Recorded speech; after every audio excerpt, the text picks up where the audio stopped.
ठठो मां सिंधियाना news network जे reporter Javed Memon मूजिब सिंध के वॾे वज़ीर सैयद मुराद अली शाह, सिंध के अॻूणे सूबाई वज़ीर मरहूम सैयद एजाज़ अली शाह शिराज़ीअ जी ॿी वरसीअ में शिरकत लाइ ठठे पहुतो।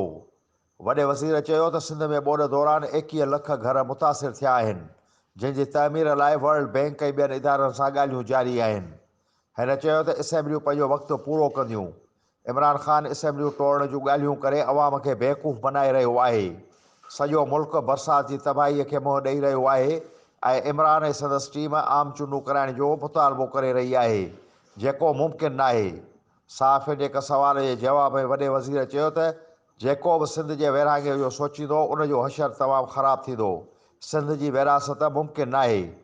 सर के हवाले से जो कोस्तान जो है ठट्टा का जो कोस्तान है सर, ठट्टा का जो कोस्तान है, पहले सिंध के जजायर जो थे वहाँ के मसाला थे, अभी कोस्तान की पट्टी पे भी जो कब्जे किए जा रहे हैं, कब्जा माफिया सरगर्म है, तो ये जो ज़मीन है कैंसल है, मगर वहाँ पर काफ़ी मरतबा देखा गया कि काफ़ी कब्जा माफिया वहाँ पर लैंड ग्रैबिंग कर रही है। इन हवाले से सिंध हुकूमत के क्या? देखिए, ये इश्यूज आते हैं, लेकिन इसमें सिंध हुकूमत बड़ी जो है उसका मौक़िफ़ बड़ा वाज़ेह है कि जो भी इलीगली ऑक्यूपाइड ज़मीन है, यही हुकूमत है जिसने एंटी इंक्रोचमेंट लॉ भी बनाया, एंटी इंक्रोचमेंट पुलिस भी रखी।